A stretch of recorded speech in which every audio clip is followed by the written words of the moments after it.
नमस्कार दोस्तों, पहाड़ी फैक्ट्री चैनल में आप सभी का स्वागत है। मैं आशा करता हूं आप सभी सुखी होंगे, स्वस्थ होंगे।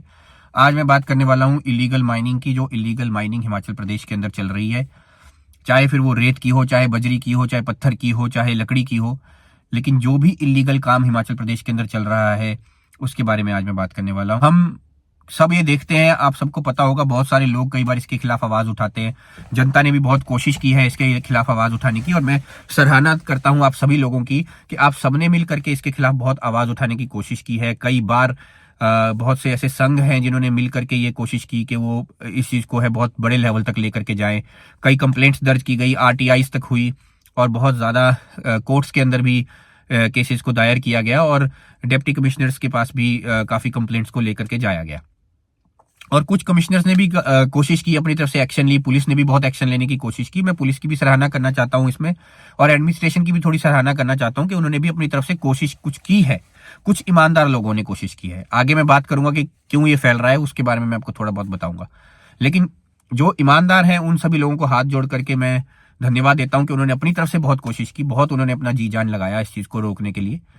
लेकिन ये चीज अभी भी नहीं रुकी है, और हिमाचल प्रदेश के अंदर इलीगल माइनिंग एक बहुत बड़ा जो है धंधा बना हुआ है, जिसे मैं धंधा ही कहूंगा। और ये जो धंधा है ये सबकी नजरों के सामने हो रहा है। सबसे बुरी बात इसमें ये है, अब ये इलीगल माइनिंग है क्या? इलीगल माइनिंग हर तरह की माइनिंग है, चाहे वो खनिज पदार्थ हो, चाहे वो रेत है, चाहे वो बजरी है, चाहे वो पत्थर है, और यहां तक कि लकड़ी की जो तस्करी है वो भी इसी के अंदर आता है। अब ये क्या करते हैं लोग, क्या है, कुछ ऐसी गैंग्स बनी हुई है जो कि रात के समय पर या ऐसे समय पर जब ज्यादा लोग मौजूद नहीं होते, उस समय पर ये इस तरह के कामों को अंजाम देती है। और फिर वो सब ये चीजें इकट्ठी करके, ये सारे खनिज पदार्थ, लकड़ी, पत्थर, रेत, बजरी, ये सब इकट्ठा करके ये क्या करेंगे, ट्रकों में भरते हैं, और ट्रकों में भर के रातों रात ये हिमाचल प्रदेश के बॉर्डर को क्रॉस करते हैं। ये इनका टारगेट होता है। तो ये हिमाचल प्रदेश का बॉर्डर जैसे ही क्रॉस करते हैं, बॉर्डर क्रॉस करने के बाद ये आगे इनकी चेन्स बनी होती है, किसी और को ये चीज सप्लाई कर देते हैं। फिर वो जो सप्लायर है वो आगे से वहां से ले जाकर के किसी डिस्ट्रीब्यूटर को वो सारी चीज दे देगा। फिर वो जो डिस्ट्रीब्यूटर है वो पूरे भारत देश के अंदर अलग अलग जगहों पर इसको बेच देगा।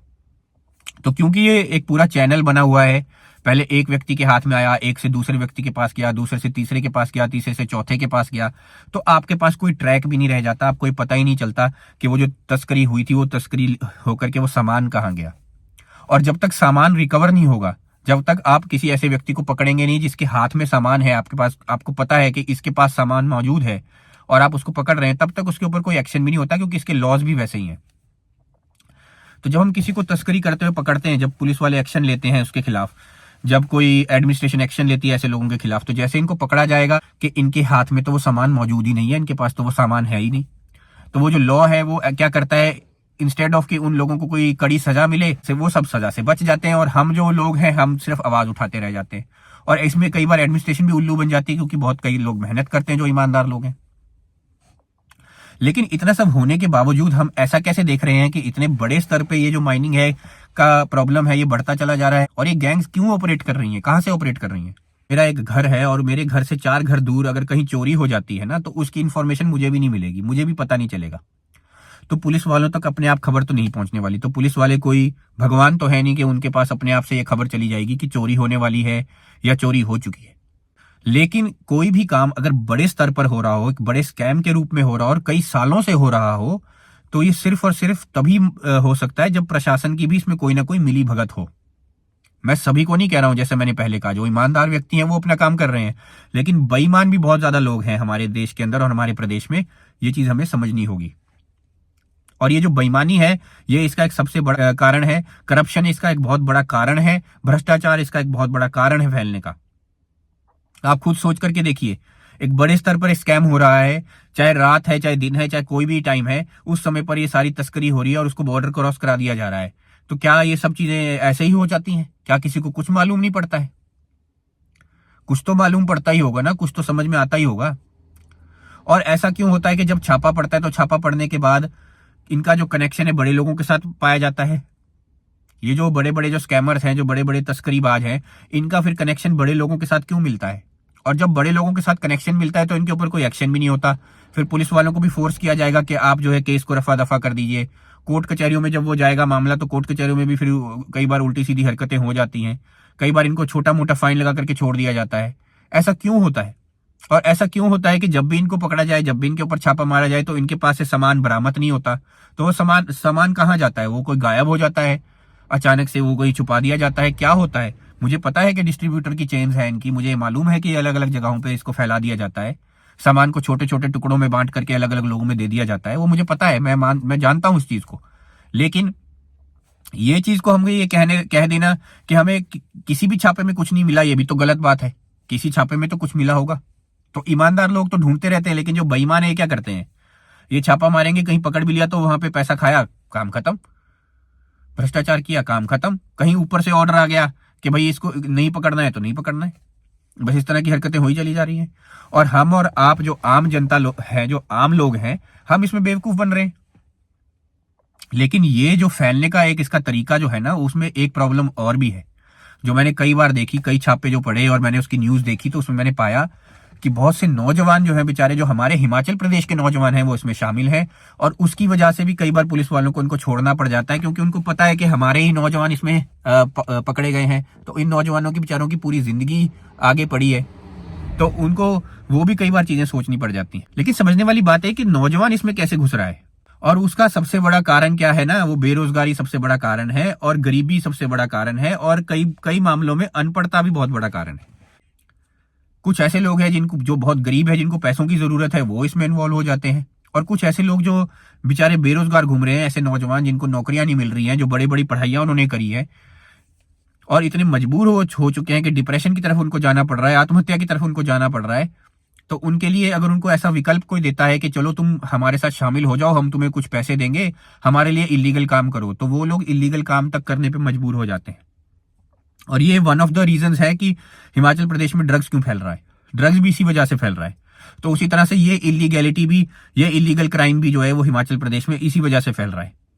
ये भी उसका एक बहुत बड़ी वजह है, बहुत बड़ा कारण है।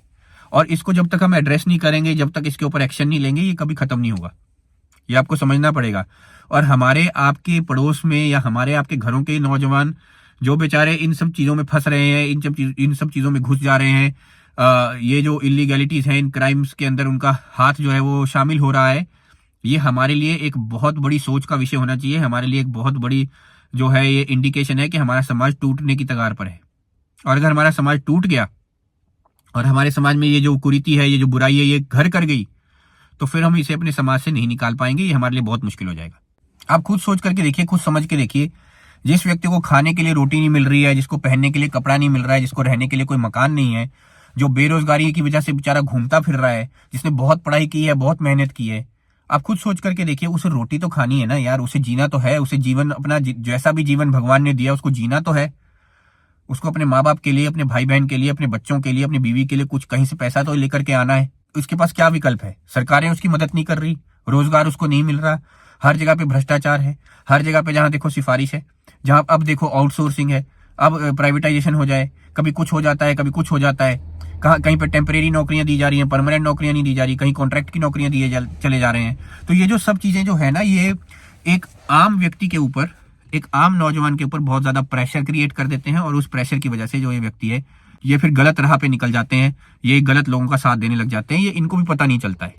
इसे सोसाइटी के रूप में भी हम अपनी तरफ से देखते भी हैं इलीगल माइनिंग को, और उसको हम खत्म करने की कोशिश भी कर सकते हैं। हम चाहें तो सब मिलकर के पहले तो ये आइडेंटिफाई कर सकते हैं कि कितने नौजवान हैं जो उसमें फंस रहे हैं, पहले तो उनके लिए कुछ कार्य किया जा सके। हम अपनी तरफ से उन नौजवानों की क्या मदद कर सकते हैं वो हम सोच सकते हैं। फिर हमारे अगर अराउंड इस तरह की कोई चीज हो रही है, हमें कोई चीज दिख रही है, कहीं पे इलीगल माइनिंग हो रही है, तो हम उनसे पूछ सकते हैं कि भाई आपका सर्टिफिकेट कहाँ है, दिखाओ, परमिशन लेटर दिखाओ, किस परमिशन के आधार पर आप ये माइनिंग कर रहे हो। हम सबको मिल करके इस तरह के सवाल लोगों से पूछने चाहिए। फिर हमें क्या करना चाहिए कि अगर कोई हमें कोई चीज बेच रहा है, चाहे वो बजरी है, चाहे वो रेत है, चाहे वो पत्थर है, चाहे वो लकड़ी है, चाहे कोई भी चीज, हमें कोई चीज बेच रहा है कोई व्यक्ति, तो हमें सबसे पहले उससे वो एक सर्टिफिकेट मांगना चाहिए जो सरकारें उसको प्रोवाइड करें कि तुम जो है तुम ऑथराइज्ड डीलर हो इन सब चीजों के लिए। तो अगर कोई ऑथराइज्ड व्यक्ति है तो हम उसी ऑथराइज्ड व्यक्ति से लें, और जो भी हम सामान ले रहे हैं वो सर्टिफाइड सामान हो। ऐसा सामान ना हो जिसकी कोई आधार नहीं है, जिसको थोड़े कम पैसे में हमें बेचा जा रहा है और हम उस लालच में खरीद ले रहे हैं, ये बिना ये जाने, बिना ये सोचे, बिना ये समझे कि हो सकता है ये जो चीज हमें बेची जा रही हो ये इलीगल हो। तो ये चीजें को भी हमें समझना होगा, इन चीजों की तरफ भी हमें ध्यान देना होगा। और इसी में एक चीज जो निकल करके एक सवाल आता है कि पॉलिटिकल पार्टीज इस चीजों की तरफ ध्यान क्यों नहीं देती, जब ये इतना ओपन है, इतने लोगों को मौजूद पता है कि ये चीज मौजूद है हमारे समाज के अंदर, तो ये बड़ी बड़ी पॉलिटिकल पार्टीज, बड़े बड़े नेता ये हिमाचल प्रदेश की क्या कर रहे हैं? सो रहे हैं क्या? पक्ष क्या कर रहा है इसमें? अगर पक्ष कुछ नहीं कर रहा है तो विपक्ष क्या कर रहा है? विपक्ष भी अगर कुछ नहीं कर रहा तो क्यों कुछ नहीं कर रहा? तो सबसे पहले तो इस चीज को समझिए कि आप किसी चीज के खिलाफ तब नहीं बोलते जब आपकी उसके साथ इन्वॉल्वमेंट हो। यानी अगर आपने कोई भी पैसा दिया है, आपने कोई भी सर्विसेज लेनी है, आपके अगर आपको कोई भी लीगल काम बनता है तो आप हमेशा ही उसके लिए मांग करेंगे, डिमांड करेंगे। आप शोर तब नहीं मचाएंगे अगर आपकी खुद की इन्वॉल्वमेंट किसी इलीगल काम के अंदर हो, तब आप शोर नहीं मचाएंगे। और वही काम इन पॉलिटिकल पार्टीज का है, इन बड़े बड़े नेताओं का है। ये क्यों शोर नहीं मचा रहे, अब ये आप खुद समझदार हैं, खुद सोचिए। लेकिन मुझे ऐसा लगता है कि हो सकता है ये खुद भी शामिल हों, इस वजह से ये शोर नहीं मचाते, क्योंकि इनको भी पता है कि ज्यादा अगर इसके ऊपर एक्शन ले लिया गया, ज्यादा इसकी डिटेल में कोई घुस गया तो हो सकता है उन सबके नाम जो है वो बाहर निकलना शुरू हो जाए। एक तो ये बात। दूसरी बात, पॉलिटिकल पार्टीज को अगर इलेक्शन से फुर्सत मिलेगी तब तो वो कोई काम करेंगे हमारे लिए।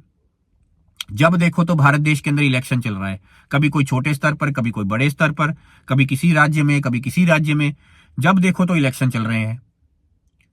और कभी म्यूनिसिपल कॉर्पोरेशन के इलेक्शन हो रहे हैं, कभी अगर मेन एमपी के हो रहे हैं तो एमपी के हो रहे हैं, जब एमएलए के हो रहे हैं तो एमएलए के हो रहे हैं, लेकिन उसमें भी सब लोग चले हुए हैं।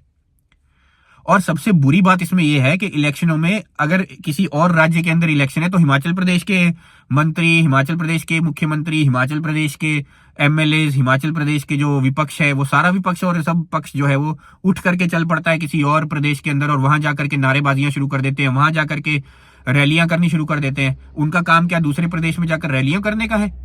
इसलिए उनको हमने एमपी बनाया, इसलिए उनको हमने एमएलए बनाया। ये आपको सोचना पड़ेगा, आपको समझना पड़ेगा। मैं आपसे बात कर रहा हूं आज, और खुल करके बात कर रहा हूं, क्योंकि मुझे बड़ा दुख होता है कि हम एज ए सोसाइटी, हम एज ए जनता, हम क्या समझ रहे हैं इन लोगों को। भगवान बना के रखा हुआ है हमने इन लोगों को। काम करने की बजाय ये सब उठ करके दूसरे राज्यों में चले जाते हैं इलेक्शनों के दौरान। किस लिए चले जाते हैं? इनका क्या काम है वहां पर? वहां के जो लोकल नेता हैं, वहां के जो व्यक्ति हैं जो कॉन्स्टिट्यूएंसी से खड़े हैं, अलग अलग एमएलए या एमपी के इलेक्शन के लिए जो खड़े हैं अलग अलग कॉन्स्टिट्यूएंसी से, उन नेताओं का काम है अपने राज्य में काम करना। तो हमारे राज्य के जो सभी नेता है ये क्या मुंह उठा करके चल पड़ते हैं हर वक्त? इनको रोकना चाहिए, इनको ऐसे जाने नहीं देना चाहिए।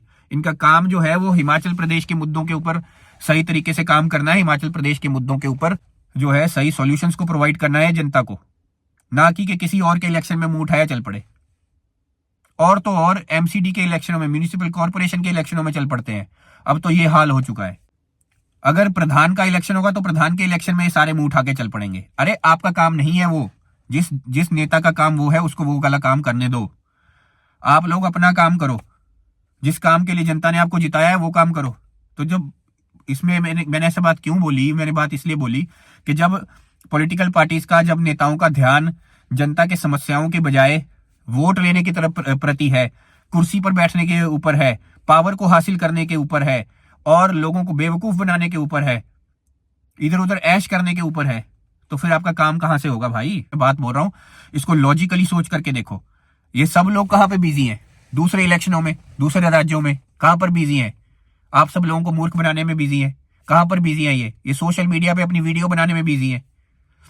आज अगर आपको मैं कहूं कि इंस्टाग्राम के अंदर या फेसबुक के अंदर या ट्विटर के अंदर या फिर आप यूट्यूब के अंदर जो है एक वीडियो बनाओ अपनी, तो आपको कुछ समय तो लगेगा उस चीज को करने के लिए। आधा घंटा, पौना घंटा, 1 घंटा, 2 घंटा कुछ तो लगेगा। तो वो जो 1 घंटा 2 घंटा जो आप वेस्ट करोगे एज ए नेता, अगर आप नेता हो और आप ये सारी चीजें करने में, अपनी वीडियो बनाने में, अपनी पब्लिसिटी करने में, अपना झूठा प्रचार करने में अगर आप समय बर्बाद करोगे, तो वो उस समय का अगर आप दुरुपयोग करोगे तो सही काम कहां से होगा? सही काम की तरफ तो आपका ध्यान जाएगा ही नहीं। और ये एक बहुत बड़ा कारण है कि जो आप देखोगे ना, बड़े बड़े नेता, बड़ी बड़ी पॉलिटिकल पार्टीज इस तरह के मुद्दे नहीं उठा रहे। आप मेरे यूट्यूब चैनल में जाइए, मेरी एक एक वीडियो को देखिए, ध्यान से देखिए। और अगर आप देखना नहीं भी चाहते तो सिर्फ सुन लीजिए, क्योंकि मेरी वीडियो में दिखाने का क्या है, मेरा फेस ही है, मेरी शक्ल ही है। अगर आप मेरी शक्ल नहीं भी देखना चाहते हैं तो आप सिर्फ सुन लीजिए। फोन पे लगाइए, एक तरफ फोन को रख दीजिए और स्पीकर पे लगा करके आराम से आप सुनते रहिए मैंने क्या बात बोली है। मेरी एक एक बात को ध्यान से सुनिएगा। वो सारे मुद्दे जो है आज तक किसी भी नेता ने नहीं उठाए हिमाचल प्रदेश के अंदर। तो ये क्या कर रहे हैं फिर हमारे हिमाचल के नेता? सो रहे हैं क्या? फिर सबसे बड़ी बात जो मैं आपको बोलने वाला हूं वो ये है, जो सबसे तीसरा सबसे बड़ा कारण है कि ये जो नेता लोग हैं ये कुछ कुछ नहीं करते, वो कारण ये है कि एक एमपी के इलेक्शन में या एमएलए के इलेक्शन में, एमपी को छोड़ देते हैं, अभी एमएलए के इलेक्शन में आ जाते हैं। एक नॉर्मल एमएलए के इलेक्शन में हर एक एमएलए का खर्चा जो है वो 20 से 30 करोड़ रुपए का आ जाता है, इलेक्शन का खर्चा। अब जब वो 20-30 करोड़ रुपए खर्च करेगा एक एमएलए, और आप अगर उसको जिता दोगे, तो जीतने के बाद उसका सबसे पहला काम क्या होगा? उसका सबसे पहला काम होगा वो 20-30 करोड़ रुपए को रिकवर करना, क्योंकि उसने वो खर्चा किया है। अब उसको वो पैसा किसी तरह से इकट्ठा करना है। लेकिन उसकी जो सैलरी है, उसकी सैलरी बहुत कम है। उसकी सैलरी ज्यादा से ज्यादा 1.5 या 2 लाख रुपए महीने से ज्यादा नहीं होगी। तो इस सैलरी के अंदर वो 20-30 करोड़ रुपए अपने 5 साल की टर्म में इकट्ठा नहीं कर सकता। तो उसको क्या करना पड़ेगा? उसको भ्रष्टाचार करना पड़ेगा। तो वो भ्रष्टाचार करेगा और दबा करके भ्रष्टाचार करेगा, और वो सिर्फ 20-30 करोड़ तक नहीं रुकेगा। वो भ्रष्टाचार जब करेगा तो फिर वो पहले तो उसका डबल बनाएगा, 60 करोड़ रुपए तक डबल करेगा अपने पैसों को। डबल क्यों करेगा? क्योंकि उसको अगले इलेक्शन भी लड़ने हैं, उसमें भी खर्चा आएगा, तो इसलिए वो पहले अपने पैसे डबल करेगा। फिर उसको आदत लग जाएगी।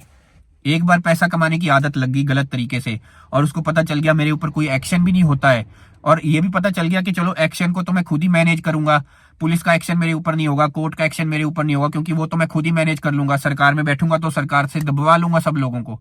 लेकिन उसको ये भी पता है कि जनता से भी मुझे कोई एक्शन नहीं मिलने वाला, जनता भी मुझे उखाड़ करके नहीं फेंकने वाली, जनता तो मुझे अगली बार ऐसे भी जिताई देगी। मैं उसको कोई झूठा वादा कर दूंगा, कोई झूठ बोल दूंगा, कोई 1500 रुपए महीने दे दूंगा, कोई फ्री बिजली का वादा कर दूंगा, कुछ झूठा मूठा वादा करके मैं इन लोगों को फंसा लूंगा। और अगर ये नहीं फंसेंगे मेरे झूठे वादे में, तो मैं क्या करूंगा? मैं जनता के साथ ही भ्रष्टाचार कर दूंगा। जनता को ही कुछ पैसे दे करके वोट खरीद लूंगा, या जनता को शराब पिला करके वोट खरीद लूंगा। तो इस तरह की जब हरकतें होंगी और जनता भी इस तरह की हरकतों में सपोर्ट करेगी, तो ईमानदार नेता तो आपको नहीं मिलने वाला, ये तो आप समझ लो। और ये जो फिर बेईमानी जो होगी, जो भ्रष्टाचार होगा, ये इसका कहीं कोई रोकथाम नहीं है, और ये होता ही है। ये आपको सच्चाई बता रहा हूं मैं। जो भ्रष्टाचार है ये इन्हीं तरीकों से फिर किया जाता है, चाहे फिर वो ड्रग्स को फैला करके किया जा रहा हो, चाहे फिर वो इलीगल माइनिंग वगैरह को फैला करके किया जा रहा हो, चाहे कोई और डायरेक्ट भ्रष्टाचार किया जा रहा हो, चाहे इनडायरेक्ट भ्रष्टाचार किया जा रहा हो, चाहे टेंडर्स में धोखेबाजी की जा रही हो, चाहे किसी पर्टिकुलर कंपनी को प्राइवेटाइजेशन में स्पेशल टेंडर्स दिए जा रहे हो, स्पेशल काम दिया जा रहा हो, आउटसोर्सिंग में कुछ स्पेशल कंपनीज को ही काम दिया जा रहा हो, कुछ भी किया जा रहा हो, भ्रष्टाचार फिर कई तरीकों से किया जाता है। तो मैं हमेशा ये कहता रहता हूं कि आपको फिर से मैं ये कहूंगा कि आप इन चीजों पे ध्यान जरूर दीजिए। आप इन चीजों को समझिए कि एक नेता के मन में एक जनता का जो औकात है वो एक वोट से ज्यादा नहीं है, और आप इस तरह के नेताओं के पीछे आगे पीछे दौड़ना पहले तो बंद करिए। नेताओं को अकाउंटेबल बनाइए, उनसे सवालात कीजिए, उनको जवाबदेह बनाइए हर चीज के लिए। अगर आप देखते हैं कि आपके आसपास अगर एक सड़क बनी, टूट गई, एक ही बारिश में टूट गई सड़क, तो आप सवाल पूछिए कि कैसे टूट गई, क्यों टूट गई, क्योंकि वो जो है वो भ्रष्टाचार का जीता जागता प्रमाण आपके सामने है। अगर आप देख रहे हो कि एक बिल्डिंग की कंस्ट्रक्शन है, वो सरकारी बिल्डिंग है, वो चले ही जा रही है, वो बंद ही नहीं हो रही है, जब देखो तो उसमें कंस्ट्रक्शन है, जब देखो उसमें कोई ना कोई रिपेयर का काम चल रहा है, तो वो भ्रष्टाचार का जीता जागता प्रमाण है आपके सामने। अगर आप देख रहे हो कि हिमाचल प्रदेश के कुछ सरकारी दफ्तरों को लगातार लॉस में दिखाया जा रहा है, तो वो भी जीता जागता प्रमाण है भ्रष्टाचार का। तो इस तरह की चीजों के ऊपर सवाल करना आप लोग शुरू जब तक नहीं करोगे, जब तक आप अपने नेतृत्व को नहीं बदलोगे, सही नेता को सामने नहीं लेकर के आओगे, ऐसे व्यक्ति को जो सही मुद्दे जानता हो, ऐसा व्यक्ति जो पढ़ा लिखा हो, ऐसा व्यक्ति जिसके पास कोई एक्सपीरियंस हो, चाहे इंडस्ट्री का ही क्यों ना हो, कुछ भी ऐसी कोई चीज हो है उस व्यक्ति के पास जो कुछ अच्छा काम कर सके, जब तक आप ऐसे व्यक्ति को नहीं ढूंढ के लेकर के आओगे, तब तक आपका उद्धार नहीं होगा। तो एज ए जनता आप लोग भी ऐसे किसी व्यक्ति को जरूर ढूंढिए। मुझे सुनने के लिए धन्यवाद। आपका दिन शुभ हो।